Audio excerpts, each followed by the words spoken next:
हाय, मैं हूँ वैक्सीन। मेरा नाम है कोरोना की वैक्सीन। मुझे कोरोना वायरस से लड़ने के लिए बनाया गया है और मैं ये काम आपके शरीर में जाके आपके इम्यून सिस्टम को एक्टिवेट करके करूँगी। ये काम मुझे और आपको मिलकर करना है। तो आज मैं अपनी कहानी आपको अपनी ज़ुबानी सुनाऊँगी। सबसे पहले मैं ये बता दूँ, मुझे बनाया किसने है। वैसे तो मेरे कई रिश्तेदार यहाँ हैं, लेकिन उनका काम कुछ और है। जैसे टीबी की वैक्सीन टीबी की बीमारी को ठीक करता है, पोलियो की वैक्सीन पोलियो को ठीक करता है। इसके अलावा भी मेरे कई और रिश्तेदार हैं जो कि मुझे अभी याद नहीं आ रहे। तो मैं आपको बताती हूँ कि मुझे किन किन कंपनियों ने मिलकर बनाया है। वैसे मुझे कई कंपनियां बनाने में लगी हुई थी, जैसे serum institute, Bharat biotech, Zydus Cadila, Moderna, Pfizer and biotech, AstraZeneca. लेकिन मैं बात करूंगी इंडिया में मुझे किसने बनाया है। इंडिया में मेरे दो नाम हैं, कोविशील्ड और कोवैक्सीन। कोविशील्ड को एस्ट्राजेनेका और सीरम इंस्टीट्यूट ने मिलकर बनाया है और कोवैक्सीन को भारत बायोटेक और national institute of virology Hyderabad ने। मेरे ये दो नाम तो अलग अलग है, लेकिन मेरा काम कोरोना वायरस का काम तमाम करना है। अब मैं आपको बताती हूँ कि मुझे बनाया किस तरह से है। अगर मैं कोविशील्ड की बात करूँ तो कोविशील्ड में AZD122 जो एक एडिनो वायरस है, उसकी एक स्ट्रेन ली गई है, प्लस उसमें सार्स कोविड की स्पाइक ली गई है। कोविशील्ड आपकी mRNA बेस्ड वैक्सीन है और वहीं पर कोवैक्सीन आपकी इनएक्टिव वायरस वाली वैक्सीन है। इसमें क्या करा गया है, इसमें भी एक वायरस की स्ट्रेन ली गई है और उसको इनएक्टिव फॉर्म में कर दिया गया है। अब आप सोच रहे होंगे कि मुझे बनाने के लिए तो वायरस का ही यूज़ किया गया है। तो जी हाँ, इसका आंसर ये है। आप इसे इस तरह से समझ सकते हैं, जैसे हमारे देश की रक्षा करने के लिए फौजी होते हैं सरहद पर, उन्हें पहले ट्रेंड कर दिया जाता है। उन्हें नकली आतंकवादी या फिर अलग अलग मुश्किलों में डालकर उन्हें सिखाया जाता है कि किस तरह से जब सच में वो कंडीशन पड़ी या सच में देश में जब आतंकवादी आए तो किस तरह से देश की सुरक्षा करनी है। तो सेम मेरा भी वैसा ही काम होता है। मेरे अंदर जो ये वायरस डाले जाते हैं, इन्हें इनएक्टिव फॉर्म में या फिर इनकी एक ही स्ट्रेन डाली जाती है। आइए मैं आपको बताती हूँ डिटेल में कैसे करती हूँ मैं अपना मैकेनिज्म ऑफ एक्शन, यानी कि बॉडी में किस तरह से वर्किंग होती है मेरी। जैसे कि मैंने आपको बोला, जो मेरा कोविशील्ड के रूप में मुझे जो लोग लेते हैं वो एक mRNA बेस्ड वैक्सीन है। दरअसल क्या हुआ, जब पूरे देश में कोरोना वायरस फैल गया तो कोरोना वायरस का जीनोमिक कोड कंपनीज ने ओपन कर दिया। उस जीनोमिक कोड के अकॉर्डिंग mRNA डिफरेंट कंपनियों ने बनाना स्टार्ट कर दिया। ये mRNA क्या होता है? mRNA एक मैसेंजर RNA होता है। ये हमारी बॉडी में जाकर सेल को आप अगर सिंपल भाषा में सीखें कि सेल को एक मैसेज देता है। ये जिस टाइप का मैसेज देगा उसी प्रकार की बॉडी का सेल जो होता है जेनेटिक मटेरियल बनाना स्टार्ट करता है। अगर ये वायरस का mRNA हो तो ये वायरस को ही बनाएगा।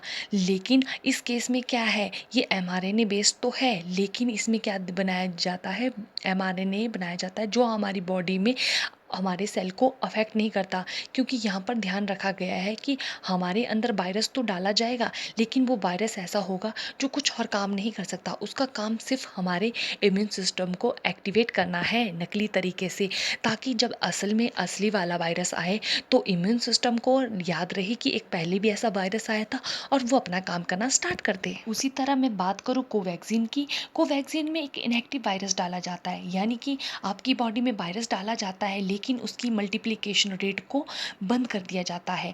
वो वायरस तो अंदर बॉडी में जाता है लेकिन वो मल्टीप्लाई नहीं होता। जैसे ही वो बॉडी में जाएगा, हमारी बॉडी का इम्यून सिस्टम उसके अगेंस्ट में सेल्स बनाएंगे, इम्यूनिटी सेल जो बी और टी सेल होते हैं। उसके बाद पूरा प्रोसेस स्टार्ट होता है। इम्यून सिस्टम कैसे काम करता है, अगर आपको ये जानना है तो इस पर भी मैं वीडियो बनाऊंगी। लेकिन अभी आपको ये पता होना चाहिए कि इस कोरोना के केस में जो वैक्सीन दी जा रही है उसमें हमारे शरीर में एक नकली तरीके से इम्यूनिटी बिल्डअप की जा रही है, ताकि सच में जब वायरस हमारी बॉडी में आ जाए तो वो सच में उसे किल करे। आप कह सकते हैं ये एक प्रिपरेशन हो रही है कि जब हमारी बॉडी में वायरस आएगा तो हमारे इम्यून सिस्टम को समझाया जाएगा कि उसे किस तरह से काम करना है, और जब सच में वायरस आएगा तो वो अपना काम अच्छे तरीके से करेगा। क्योंकि हमारे जो इम्यून सिस्टम होता है वो मेमोरी सेल बना, और मेमोरी सेल का काम ये है कि जब फ्यूचर में वैसा ही वायरस आएगा तो जो प्रोसेस होने में फर्स्ट टाइम बहुत ज़्यादा टाइम लगा था, सेकेंड टाइम में वो बहुत ज़्यादा ईजिली हो जाता है। तो इसके इस तरह से हमारी ये वैक्सीन काम करेगी। अभी हाल ही में मेरा एक और रूप आया है जिसका नाम है स्पुतनिक बी। इसे रशिया ने बनाया है, लेकिन इंडिया में मुझे डॉक्टर रेड्डी लॉन्च कर रही है। मेरा मैकेनिज्म एक्शन सेम कोविशील्ड की तरह ही है। मैं आपके कुछ सवालों के जवाब दूंगी जो आप मुझे लगाने से पहले सोच रहे होंगे या मुझे लगाने के बाद सोचेंगे। पहला क्वेश्चन ये है कि वैक्सीन की 2 डोज ज़रूरी क्यों है, सिर्फ एक ही क्यों नहीं? तो इसका आंसर ये है कि जैसा कि आपको पता है, अगर आपने एक डोज लिया है तो उसके 28 दिन के गैप में आपको सेकंड डोज भी लेनी है। दरअसल होता क्या है, जो आप फर्स्ट डोज ले रहे हैं उसमें हम अपने इम्यून सिस्टम को एक्टिवेट कर देते हैं कि यस, इस टाइप का एक वायरस है, उसके अगेंस्ट आपको तैयार होना है। और उसके बाद जब हम सेकंड डोज देते हैं तो सेकंड डोज ये चेक करता है कि क्या हमारा इम्यून सिस्टम अलर्ट हो गया है, एक्टिवेट हो गया है।